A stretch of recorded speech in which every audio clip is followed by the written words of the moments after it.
Hello world, it's Austin. Let's talk about being transgender and Christian.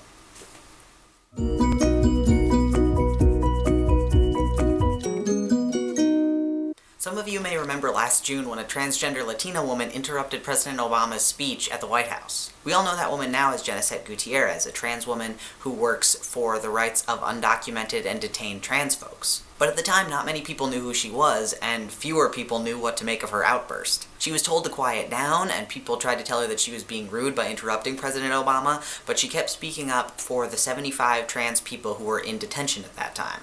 She was trying to bring attention to the fact that trans folks in detention are often victims of sexual and physical assault, and that they are often kept in places that don't recognize their gender identity. When Genesette was interviewed about the incident later, she wore a t-shirt that said, "Mi existir es resistir," or "My existence is resistance." That phrase has stuck with me ever since. So I was thinking this week about biblical characters whose existence was resistance, and my first thought, of course, was Jesus. Being killed by the Roman Empire is a pretty big sign that you're seen as a threat. But when you really think about it, Jesus wasn't killed because of who he was killed because of what he said and did that people didn't like. One of the best examples of existence as resistance, then, is probably Moses from the book of Exodus. You probably remember the story of Moses as the baby in the basket in the Nile River, but just in case you don't remember the story, let me summarize it quickly for you. At the beginning of the book of Exodus, the Hebrew people are living in Egypt because there was a great famine in the land and Egypt was the only place with food. But after a few generations, a new pharaoh rose up and was crowned, and he looked around at the number of Hebrews versus the number of native Egyptians and thought this could be a problem. Essentially, he was worried that the Hebrew people were so numerous that they could rise up and take over, so he enslaved them. Exodus chapter 1, verses 12 through 14 say, "The more the Hebrews were oppressed, the more they multiplied and spread, so the Egyptians came to dread the Israelites. The Egyptians became ruthless in imposing tasks on them and made their lives bitter with hard service in mortar and brick and in every kind of field labor." But still, the Hebrew people multiplied, and so Pharaoh got a new idea. He commanded 2 midwives named Shiphrah and Puah to kill every baby boy that was born to a Hebrew woman. The 2 midwives refused to obey Pharaoh, and when he called them out for it later, they said that the Hebrew women were so strong that oftentimes they had the baby already before the midwives could even get in the door. So Pharaoh went back to the drawing board, and this time he commanded that all baby boys born to Hebrew women would be thrown in the Nile River. Chapter 2, verses 1 through 10 tell us the rest of this story. "Now a man from the house of Levi went and married a Levite woman. The woman conceived and bore a son, and when she saw that he was a fine baby, she hid him 3 months. When she could hide him no longer, she got a papyrus basket for him and plastered it with bitumen and pitch, and she put the child in it and placed it among the reeds in the banks of the river. His sister stood at a distance to see what would happen to him. The daughter of Pharaoh came down to bathe at the river, while her attendants walked beside the river. She saw the basket among the reeds and sent her maid to bring it. When she opened it, she saw the child. He was crying, and she took pity on him. 'This must be one of the Hebrews' children,' she said. Then the boy's sister said to Pharaoh's daughter, 'Shall I go and get you a nurse from the Hebrew women to nurse the child for you?' Pharaoh's daughter said to her, 'Yes.' So the girl went and called the child's mother.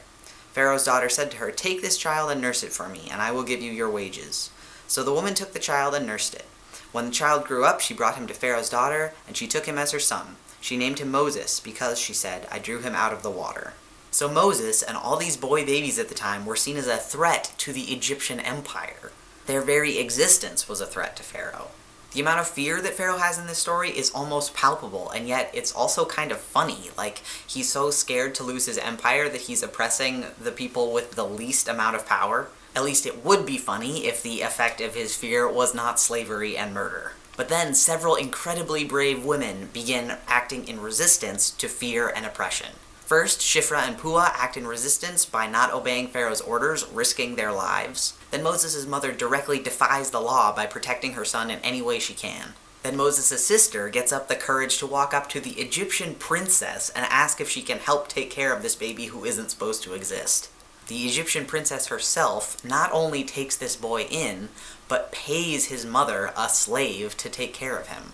Each of these women uses their own power to stand up to the empire's unjust laws. And these women are not supporting actors in Moses' story. They are the people without which Moses wouldn't exist and without which the Hebrew people would never be liberated. I don't want to tie our stories as transgender people too closely to the stories of the enslaved Hebrews, because that comparison just isn't quite accurate. Those verses about field work show that the Hebrews' experience was much closer to the experience of black people in the United States, and the story of the Exodus and of that liberation is very important to black theologians. But what I do want to point out is the ridiculous similarity between the fears that the Pharaoh had and the fears being stirred up against transgender people right now. Because apparently, to exist as a transgender person who has to pee is an act of resistance. To exist as a transgender immigrant is an act of resistance. To exist as a transgender person of color is an act of resistance. And to exist as a transgender Christian in a global church that often calls you an abomination, that's an act of resistance too.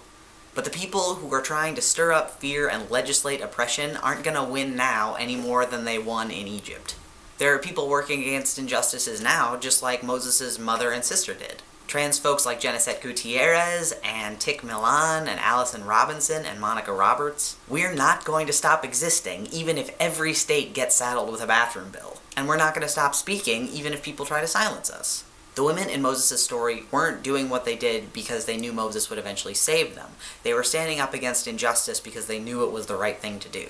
As trans folks, we can follow their example, but more than that, we need our allies and accomplices to be taking notes. As trans Christians, our lives can be our witness, but we need people to stand with us to make sure we get to tell those stories. So, if you're an ally watching this video, what can you do to stand in solidarity and in resistance with your trans siblings of faith?